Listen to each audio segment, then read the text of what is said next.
sir. Bakit pilay ka? Na-injure sir eh. Na-injure sir, na-injure. Misis Wife mo? ko, wife ko sir. Ano? Personnel ng LTO, saan mo na-meet? Doon sa kabila. Sa kabila sir, yung sa operation nila sir. Dapat magbayad na kami sa penalty sir, yung defective headlight. Pagkatapos sir, yung may evaluator doon sinabi na dapat may penalty kami. Mayroong sinasabi nung evaluator na may violation ka pa na unregistered. Yes po sir. Babae, lalaki? Lalaki sir. Anong itsura niya? Parang ano sir, may edad na sir. Okay, let's go. Patawag natin. Saan ka nahuli? Yung driver ko sir, nahuli doon sa Cebu City pa rin sir. Sa going south area sir. Anong problema ng sasakyan? Yung brake light namin sir, hindi yung ilaw sir ba, hindi ganun daw ka yung light ba. May ilaw naman pero hindi daw, parang mahina daw. Left and right pareho? Isa lang sir. Hindi balanse. Yes sir. May punto siya doon. Yes sir. O sige, yan yung folder. Let's go. Yes, sir. Good morning, CRD. Taas na, sir. Okay, sige. Bakit magkamukha kayo? Totoo pala ang mga Cebuano magaganda. Good morning, brother. Morning. RD, good morning. Ito po yung mga tauhan natin, yung chief admin natin, si Ma'am Rab. Yes, Sa ma'am. Cebu City District Office natin, si Sir Joel at Cebu City District Officer. Opo. Tapos ito po yung mga abogado natin sa adjudication, si Attorney Froilan. Maganda. At saka yung legal natin, si Attorney Vincent. Ang galing ni RD. Talagang hinandaan tayo ng lawyers, no? By the way, ito yung motorista. Ikaw ang VIP muna. O, yung misis mo, itabi mo. Ito na lang si RD. RD, ito, nahuli yung driver niya nung enforcer, no? Yes sir. Ng LTO. Yes sir. Amenable naman siya, RD, kasi defective light. Okay. So, nung magsesettle na siya, doon sa kabilang office, magbabayad siya nung violation, yung penalty sa defective parts. Sabi ng evaluator, may violation ka pa. Unregistered. Unregistered sir. Yes po, tama. Ardi, para naman maganda, kasi babalik din kami ng Luzon eh. Baka pwede ma-invite yung district officer ba yun? Tsaka yung evaluator? Evaluator sir, yung nakausap Anong namin itsura sir. ng evaluator? Parang ano sir, mas matanda sa akin sir. Mga 50s yata yan. Lalaki yan. Lalaki, sa window 3. Window 3 sir. Ron? Yes, sir. I think so. Dapat ma-address ito properly, Ardi, kasi sabi niya, may edad na rin eh. Ibig sabihin, matagal na sa LTO yun. Para hindi tayo masayang yung oras, patawag na natin yung evaluator. Sino ang district officer? Ari diri sa Doon sa kabila. Sa operations po, siya po yung head. Ari diri sa Siyang head. Sino ang district officer doon? Sa Cebu City. Ari diri kay Next Cultures Matawag. Upo ka, kapatid. Importante kasi ito. Alam mo, DO, pwede naman akong tumawag kay RD. Para, RD, mali ang uli dito. Pakiayos mo to. Ang problema, RD, nasa active service pa ako ng PNP. Problema na to. Yung, pasensya, hindi naman lahat eh. Parang yung iba nating kasama, they do not care eh. Tira ng tira. Magkano yung multa? 10,000. Buti sana, brother. Ardi, kung 100 pesos lang. Yan. So, kung titingnan natin, sa part ko, malaki ang gastos. Di ba? Pero ang punto dito, Ardi, ma-address para pag-retire natin, okay na. Ang mabigat dito, Ardi, no? Sige, nagsesettle na siya. Humirit pa yung ating evaluator. Operations. Yes, sir. Under na operation. Yes, sir. So, tama-tama, nandito yung head ng operation. para ma-discuss natin. Yeah. Ito kasi yung ano parang problemang paulit-ulit na lang. Ano sa ka nag-second? Last Thursday? Last Thursday. Oh, last Thursday. By the way, Abdi, public service naman to, walang personal issue. Sinasadya naming nakarecord para yung bang mali maitama na, para yung ibang LTO personnel maging aware na mali pala ito. Ito pala tama. And sa parte naman ng motorista, para matuto rin sila na mali pala ito. Ito pala tama. Unfair naman doon sa iba na nagtatrabaho ng tama.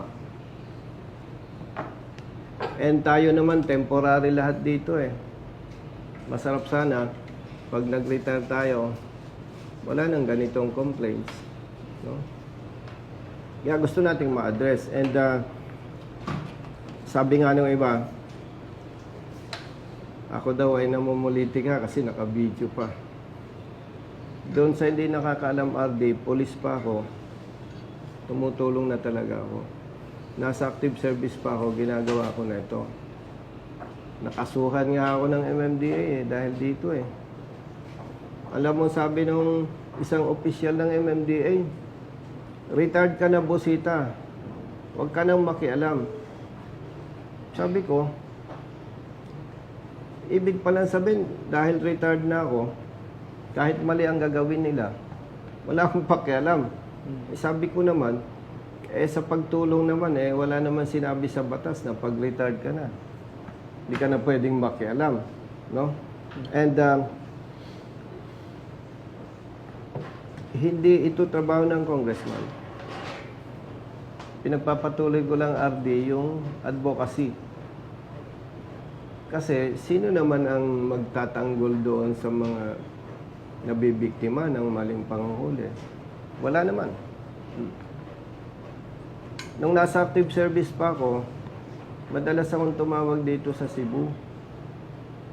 Hindi pa ikaw ang RD. Nakikipagtalo pa sa akin, nagmamatigas. Na parang ang dating, ba't ako nakikialam? Sabi ko, kaya ako'y nakikialam, kaawa-awa yung nabibiktima nyo. Gawin nyo ng tama yung trabaho nyo, ba't ako makikialam?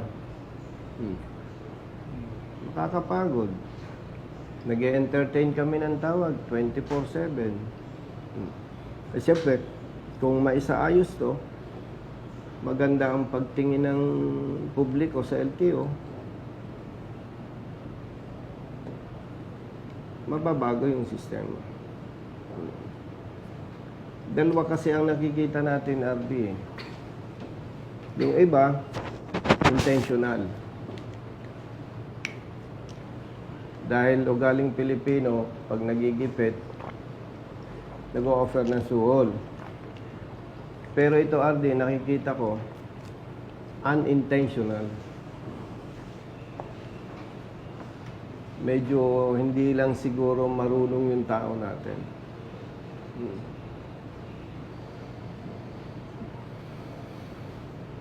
So, hintayin na lang natin yung evaluator. No? Siyang Assistant Regional Director. Maganda, umattend tayo lahat para ma-correct. Actually, madali naman tong i-correct eh. Sino kaya ang pinakamatagal na dito sa LTO?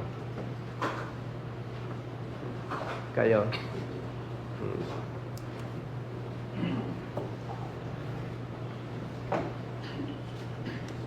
Ang isang problema sa LTO, RB, halimbawa, bago yung sasakyan ko, narehistro sa LTO, yung date of registration, no? Or month, hindi tugma doon sa ini-issue na plaka.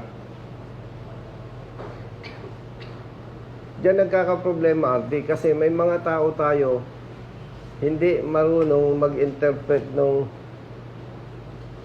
plaka versus validity nung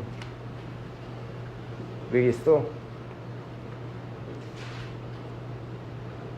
At siguro, Ardi, kung pwede ako mag-suggest, dapat may standard practice ang LTO.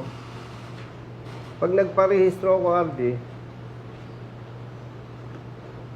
gawin din ng LTO, lahat ng LTO personnel concern, yung ginagawa ng iba. Valid until October 2027. Nakalagay. Ang problema kasi, Ardi, yung ibang LTO personnel naglalagay ng validity. Yung iba hindi naglalagay. So, ang problema dito, Ardi, okay lang pag ang nakapara, nakasita, LTO personnel na marunong. Pero pag ang nakapara, Ardi, LTO personnel na hindi marunong, may problema tayo. Imagine, sa central office, law enforcer ng central office, 8 years na. Hindi pa marunong mag-interpret ng rehistro.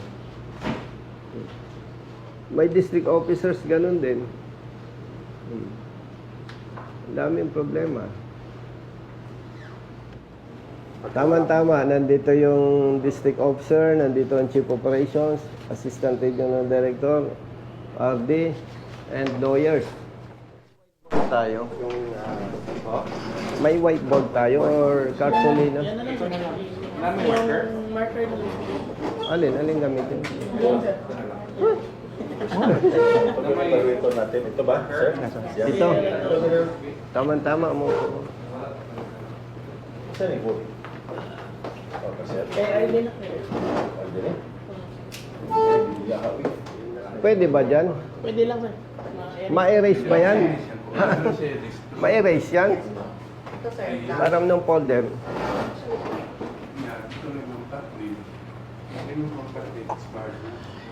Okay, brothers. Good morning.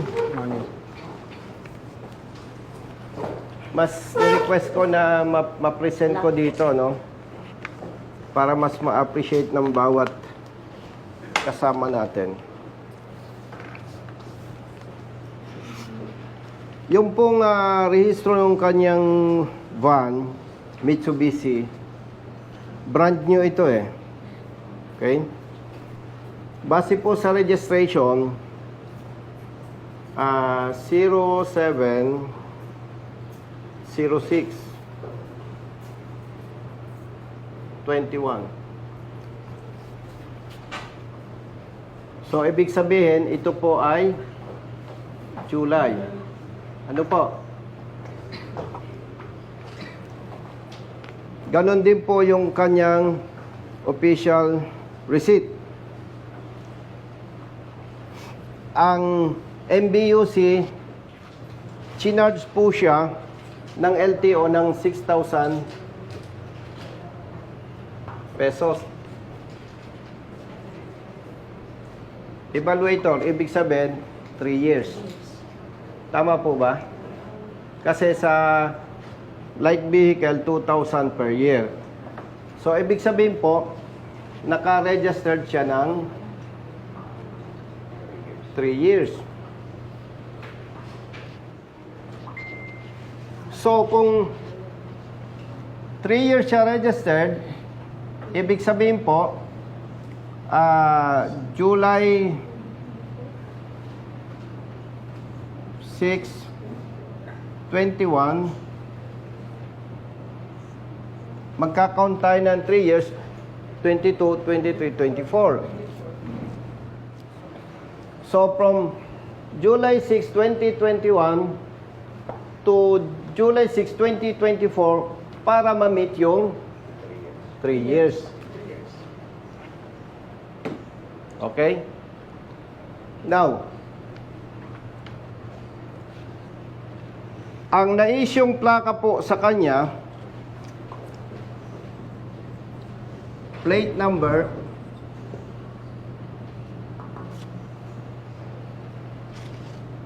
got 9145. 5.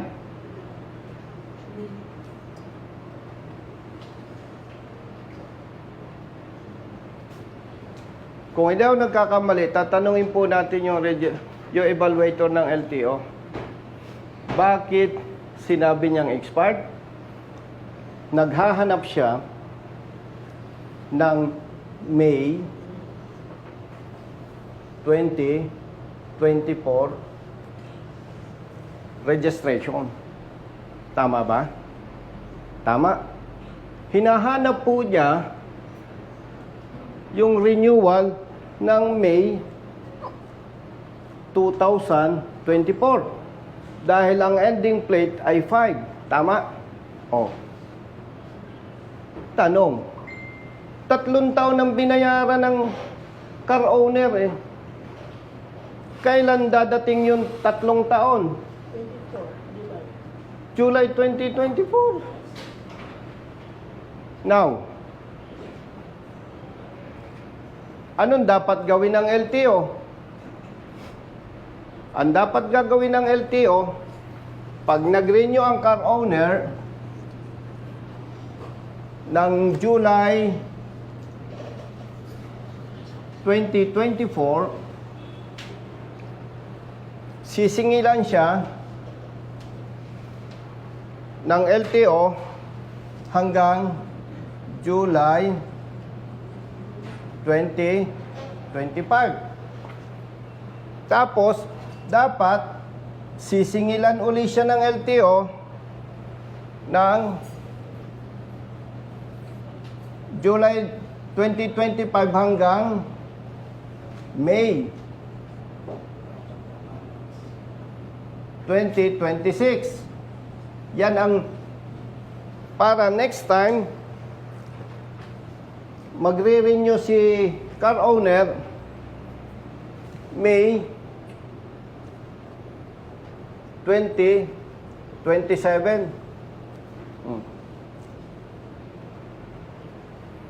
Mukhang si ARD sanay na sanay eh. Sabihin niyo po kung tama ako. Tama, sir. Oh, RD. Hindi pwedeng pagmultahin yung car owner na hanapan ng May 2024 sapagkat rehistrado siya hanggang July 2024.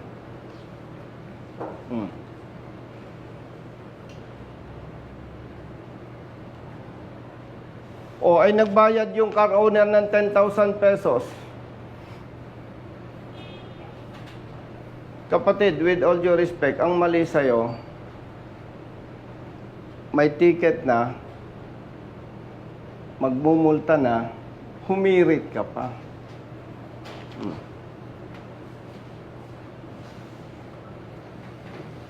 Amenable, si ARD. Tama yung presentation ko. Chief Operations. Tama ako. Hindi po ako, RD, mag-aabala, pupunta dito na hindi ako sigurado. Sa plane tickets pa lang namin, 30,000 pesos na.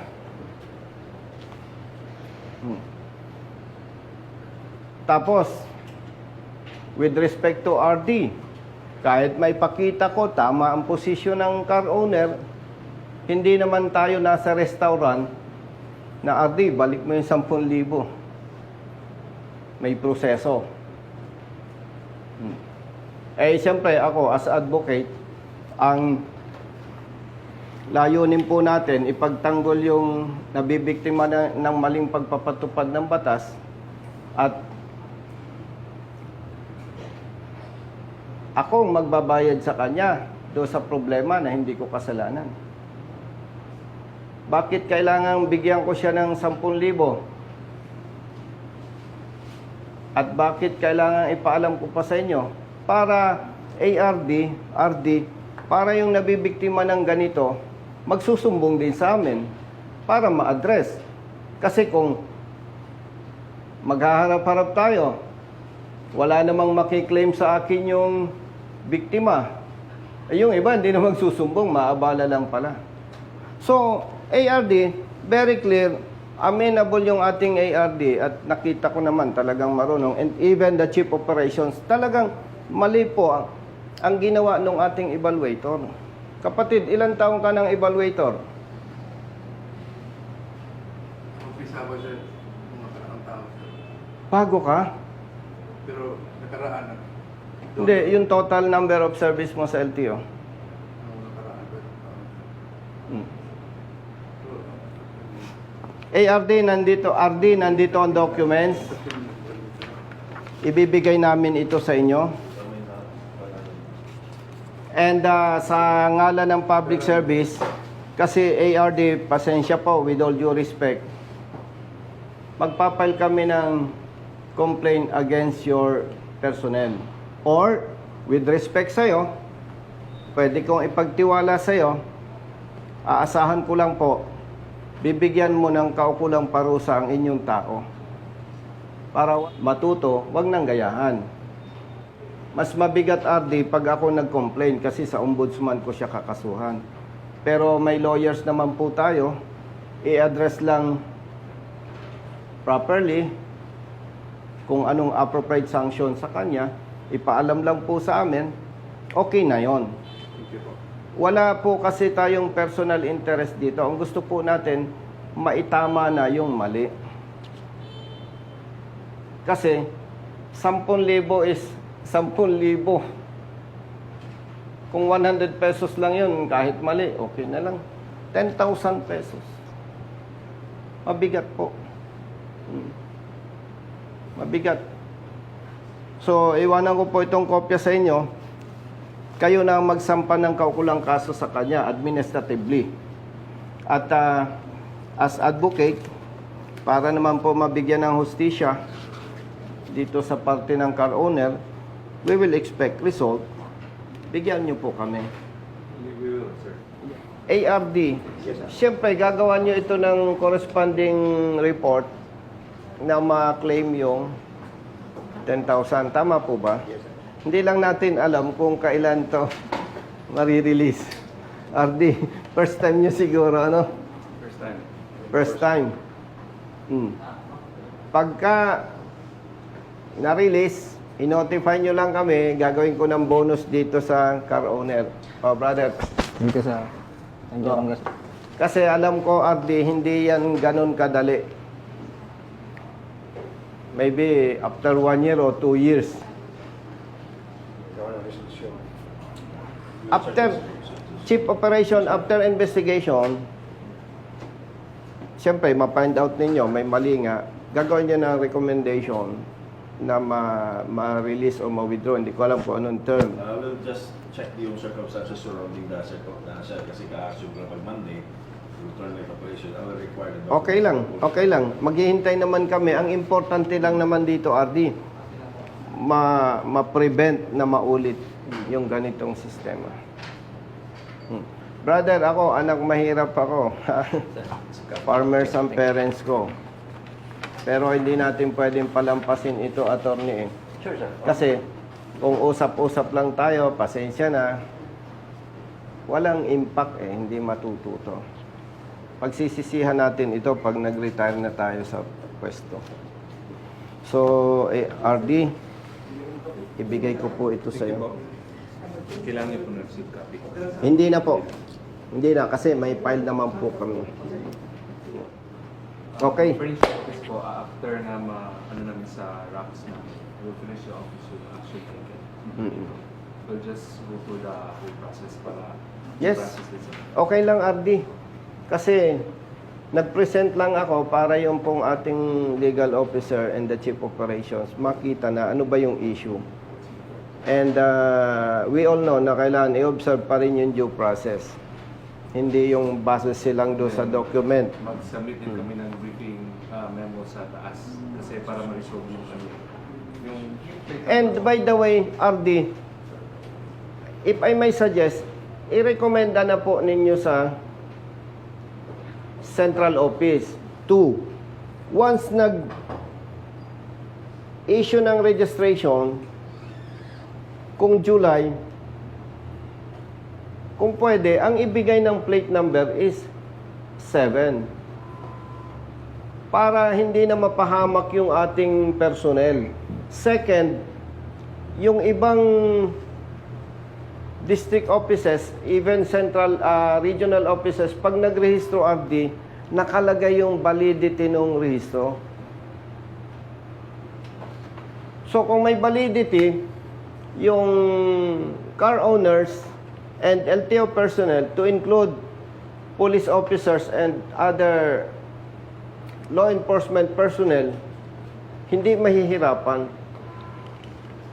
Lagyan po ng validity. After ng administrative proceedings namin, kung whatever is the result, i-recommend din namin doon sa center office. Kasi RD, ang maganda po, kung let's say talagang may problema pa sa plaka na minana ng present administration, ito naman minana ng present administration, ano? Kaya hindi ko sinasabing, oh, kayo, LTO, ganon. Minana itong problema sa plaka eh. Now, RD, just in case talagang hindi available yung plates para commensurate doon sa month, no? Na ang dapat ending ay 7. Okay na rin yun. Andyan na yung problema eh. At least mailagay RD yung validity. Kasi doon nalilito yung personnel natin. So RD, kami may lakad pa. Salamat sa oras. Pasensya na. Anything for public service. Ang alam ko mga RD, mga senior citizen eh. Brother, si RD nang bahala sa'yo. Walang personalan. Kailangan lang magkaroon ng pagbabago. Okay?